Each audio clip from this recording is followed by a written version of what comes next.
Award-winning broadcast journalist Ed Marshall asks the tough questions you want answered. Informative, soul-stirring, one-on-one interviews about matters that affect our lives in this region we call home.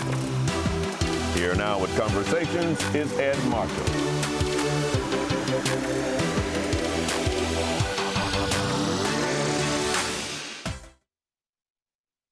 Conversations with Ed Marshall. Glad you could join us. You know, live theater and dance are woven into the cultural fabrics of many communities.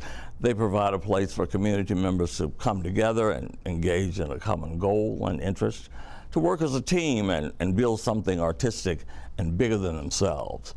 Well, 50 years ago, at a time when African Americans were not major players in the theater narrative, two brothers in New Orleans decided it was showtime for talented African Americans in this most diverse city in the world.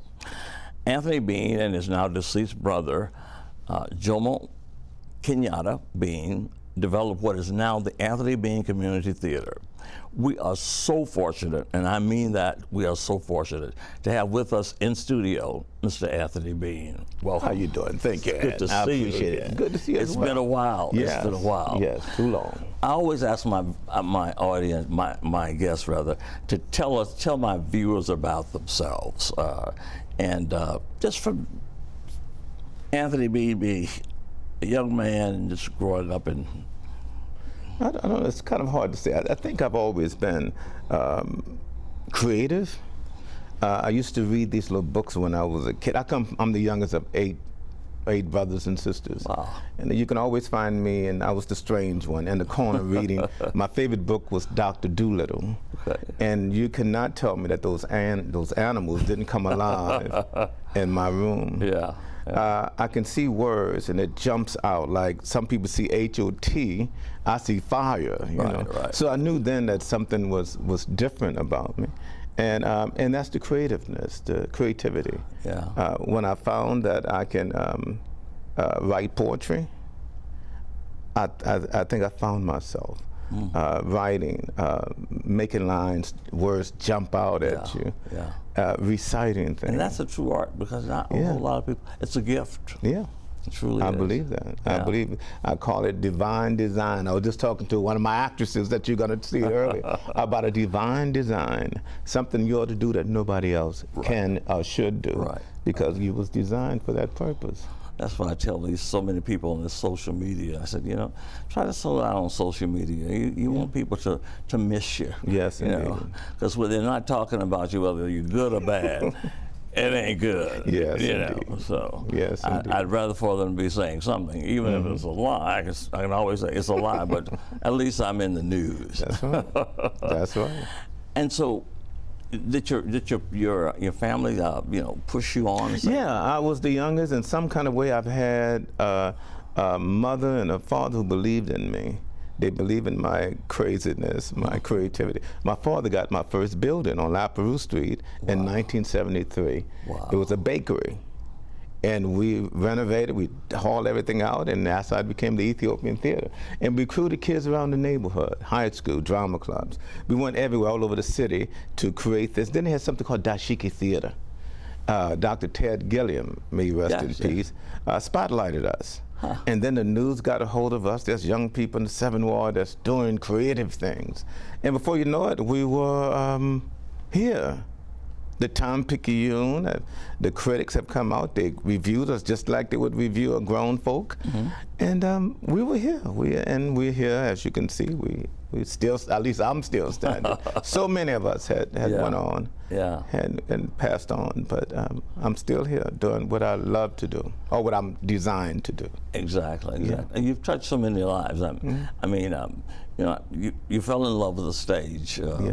When you were much younger, and that continues, and I think that's the barometer where you know where the divine wants you to be. Oh, absolutely. You know, how can you separate the creativity from the divine? Right. You have to depend on inspiration, and we can't in and of ourselves inspire ourselves. It got to come from somewhere. Exactly. I would like to believe it's that outer source. You know, it's one of those things where, you know, like you said, growing up, that I'm not odd, you know, but you've got to have these people around you to say, it's okay. Yeah. I grew up on a very large farm in North Louisiana, but my father always knew I was not meant to be a farmer. So, you know, he always told me, he said, Ed is not that kind of kid. He said, he gets headaches and stuff. He's a book boy. Yes. You know? Yes.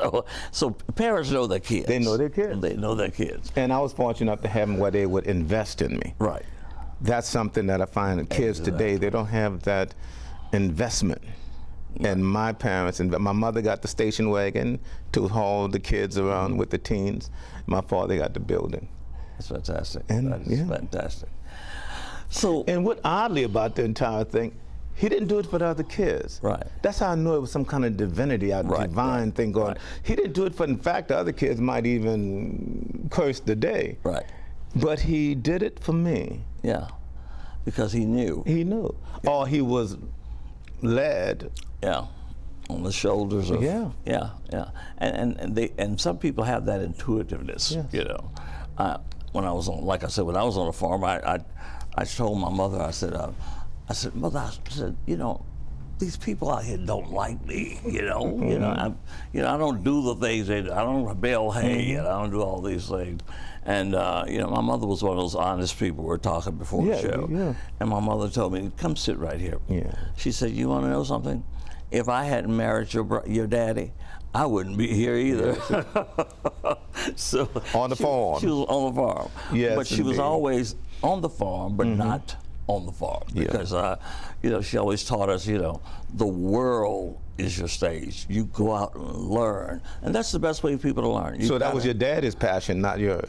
No, my daddy was one of those who knew that I was different. You know, that this particular kid was the book kid. Yeah. You know, and my mom knew I had the special talent of speaking, and you know, and those are things you obviously have motivated into so many other young people. Oh, absolutely. So after you got all these young people together, were you like, now, what am I going to do with all these kids, or how did that work?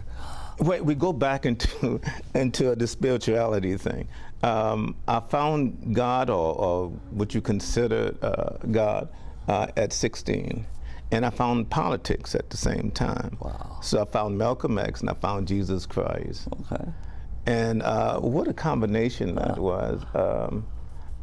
Malcolm taught me what to expect from the system and what the system have done to us and how to beat the system, where Christ teach you how to find yourself and depend on him to ground yourself. So you had the young people that thought they was going to come in after parents leave the party, but I was that type of, so no, we're not. We're going to study these lines, we're going to get down to business. Now, what you do afterwards is it's none of my business. Exactly. But you're going to do something here. And so that's why I said it was, I knew what to do. Because I was led. Just like now, I am led to do whatever I feel like. And if I don't feel like I'm being led in a spiritual sense, I won't do it. Yeah, no, we share that, because I truly believe in that aura, that things happen in their own time. Oh, absolutely. I'm supposed to be where I am supposed to be, you know.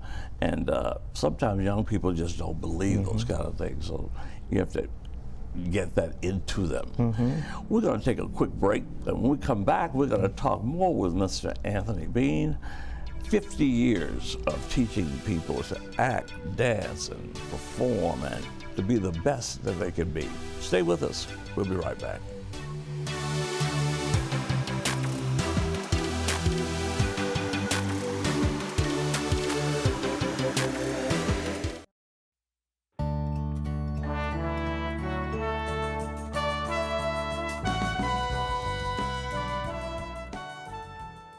I think I want to be remembered, first of all, as a God-fearing man. Sometimes I'll be known as someone that might have been a little bit of a pain to get along with, but I don't think there's anybody that can't say that I didn't show them love. How about you? I want to be remembered as a hard worker. I want to show people that I care and treat everyone with kindness and respect, because we all deserve that. When you think about the future, what are you most scared of and what are you most hopeful for? I think what I'm most scared of are my grandyoungins and what they may have to deal with in the future. Nuclear war, our resources being depleted What I'm most afraid of is that we'll keep getting divided. But all wrapped in that, I'm hopeful, because you and I come from, maybe different backgrounds and maybe different political views and maybe different religious views, but none of that has ever stopped us from being a family. If we still lived in the circumstances from years ago, or the way things were years ago, we would probably never know each other. Mm-hmm. There were some things that I taught when I was a young man that would have never allowed us to even have a conversation. Mm-hmm. But I thank God that He gave me the knowledge to understand what love really means. Does it bother you that we don't agree about politics? No, it doesn't bother me. Being different shows us the different sides of things. We may differ in a lot of things, but we agree in a lot of things, and I think we listen to each other in a lot of things. You're precious to me. You really are.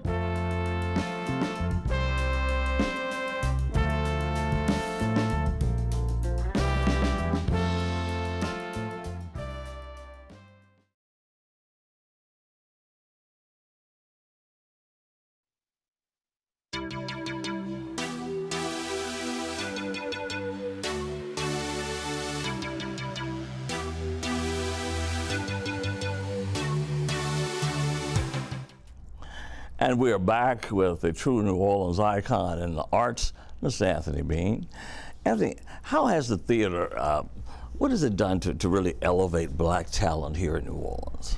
Well, first of all, it comes with communication skills. Mm-hmm. You have to, it helps with temporizing. I mean, I have kids that come to my program, and we do something called, it's almost like social drama, where we enact all of their problems. We do improvs where we can talk about what's going on at home, and things that's going on at home is like, I have to call a social worker in some cases. But it helps. But it helps them, their self-esteem. That's great. Security within themselves. Yeah. Almost like a spiritual awakening. Mm-hmm. Because once you start looking at who you are from within, your emotions, a lot of us, particularly males, grow up and they say that big boys don't cry. Right. Men not supposed to feel emotional. So we got all this pent up psychological thing going. Right. Acting, you have to face. All right, I need love. Show me love. What is love? Show me love. Then we got to go into a journey where, and knock down all them walls that they have. And I'm talking about teen boys. Yeah. That's already developing these defenses where they don't want to accept the fact that they're capable of falling in love. Right. So we explore all of that. The human condition, the human mind, the human emotions. I love that. All of that is theater. I love that. Tell me about some of the people you've touched who've gone on to do some other things, and they must write you or call you and say thanks. Well, only one sent me money, but Wendell Pierce, one of my students who came through the program. We have Jeremiah Kraft, who's Sally Ann Roberts' son, who have a TV series going on now. The young man who did Katrina Babies literally grew up in my program. That's great. Anthony Sturgis, who was with Tyler Perry movies, he came out of my program. We have, what is her name? She's on Broadway. Well, she was. The strike kind of hurt, even though it's the stage. So we have people that moved on. That's great. Yeah. And that, a piece of you goes with them. A piece of me goes with them. And that's wonderful. They did they saluted my work at Suno a couple years ago, and they surprised me with kids coming from all over. Oh, wow. And these are grown folks with babies, and and I felt really old at that point. And I think it was, we have, I'm a distraught numbers, but it was like 38 that actually have gotten degrees, undergrad degrees. Fantastic. We had one doctorate and an MBA.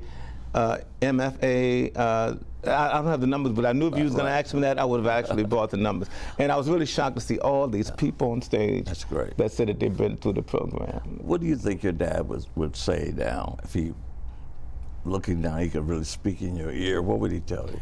You want me to curse? Sure, why not? We'll look at that. We already got that. No, he had that kind of sense of humor. He Sound was like my grandfather. Yeah, My grandfather always said I could chew my tobacco twice. Yes, indeed. So it was one of those. But I'm sure he would have looked at me very proud. Oh no, he was proud. He was proud. Particularly, I was with Dutch Morial at one time. We took the picture together, and he showcased it in his shop. Oh yeah, he was thrilled. That's great. We're going to take another break, and when we come back, we're going to tell you about Anthony's latest production and the name of it, and the leading actors are here in the studio, and you're going to want to meet them, and you definitely don't want to go to the show. So we'll be right back.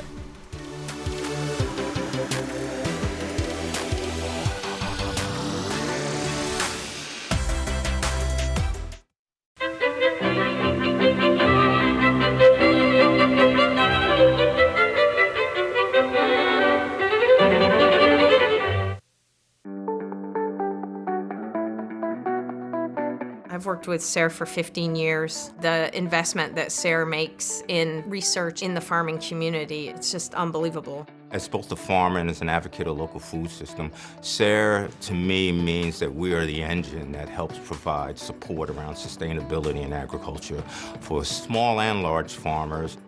SARE's investment in us early on really did provide us with that ability to not only do systems research, but look at systems change. SARE does that for communities all over the country. SARE's mission is to advance to the whole of American agriculture, an innovative agriculture that is profitable, that preserves our land and water resources, and that provides quality of life for farmers and ranchers, their communities, and society as a whole. SARE looks at the real issues that farmers are faced with today and invests in the people that can help them solve those issues.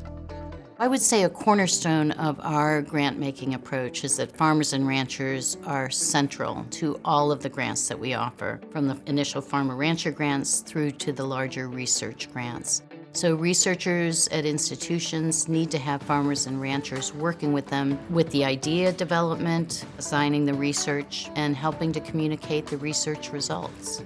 SARE really puts a lot of emphasis on the impact. You need to show that your work is going to impact what's happening on the ground, what the farmers are doing in the field. Research does no good if it sits on a shelf. We have an education arm in SARE Outreach that makes a wealth of materials available online, based mostly on grant research.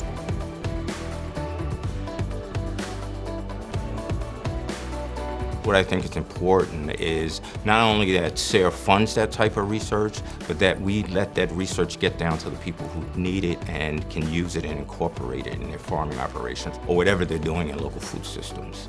Opportunities that SARE provides was just night and day, because our farming methods after that grant have 100% changed. SARE was the little engine that got us started. My interest has been taking the innovative, cutting-edge work that SARE does to see how that could be integrated into what we do in the agribusiness world. One of the precepts of sustainability, and SARE especially, is that farmers learn from other farmers. Those growers are the ones that can tweak and understand and say, this really works this way. That's that sort of human interaction that passes through. It's what SARE was built upon. There is no one vision for sustainability in the United States. Every region, every farm has a different vision. Our job is to listen to farmers and listen to stakeholders in the region and give them back the information they need to make their own decisions about what's sustainable. I got into cattle business because I love it. My dad loved it.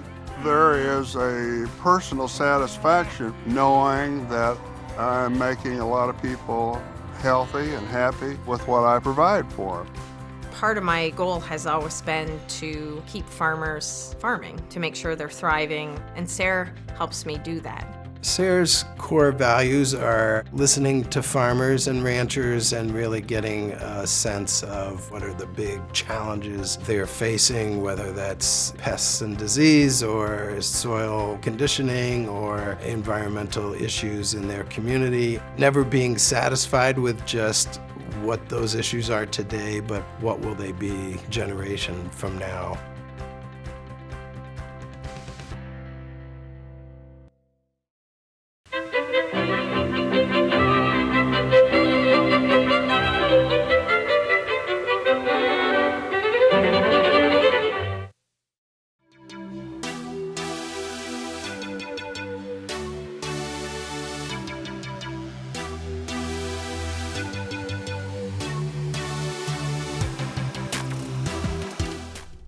Welcome back.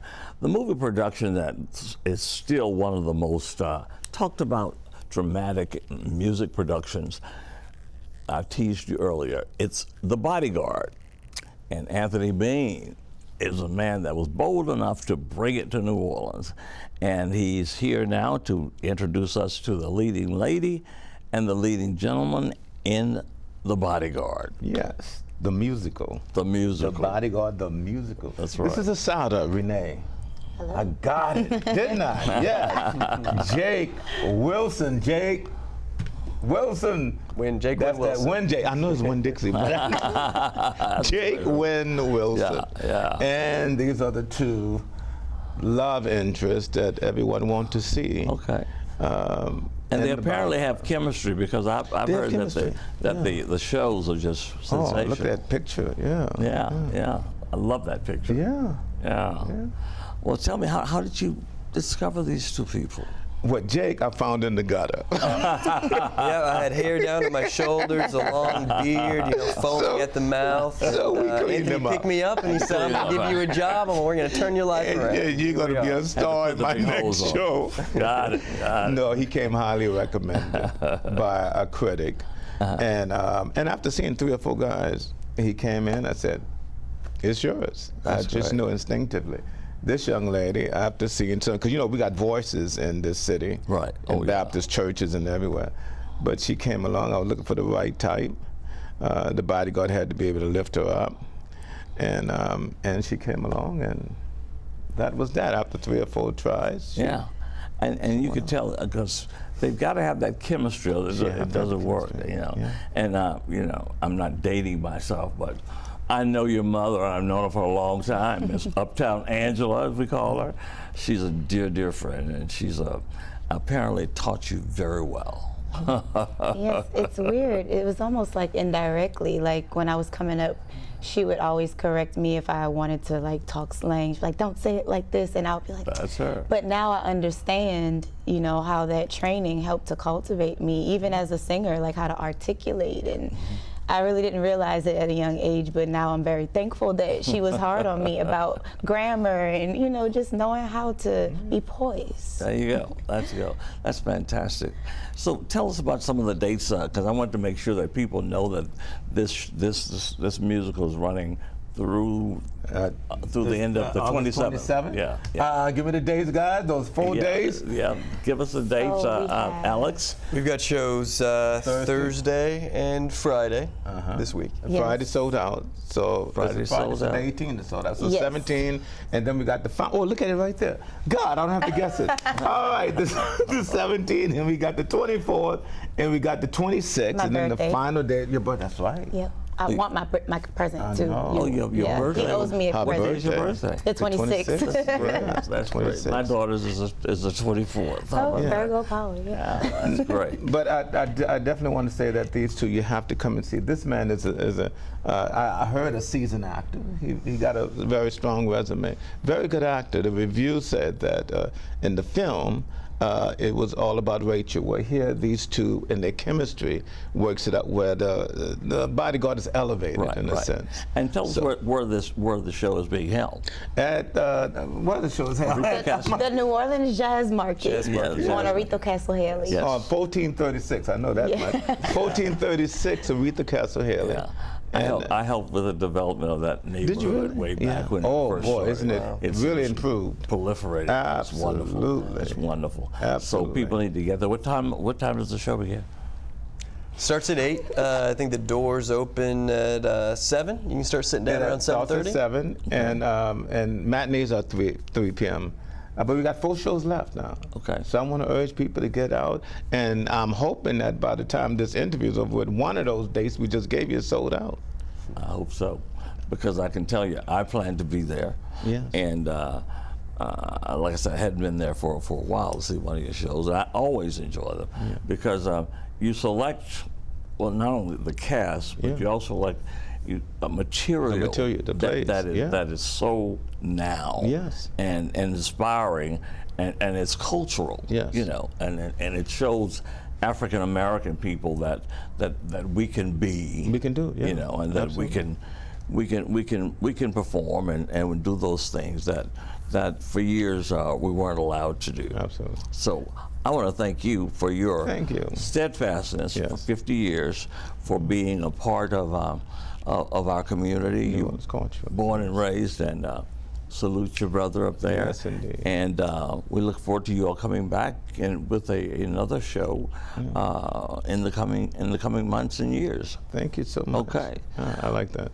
All right. Well, that's going to do it for our show. We're glad that you joined us.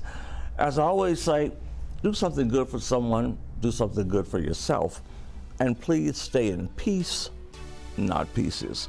Until next month, I'm Ed Marshall, and we'll see you.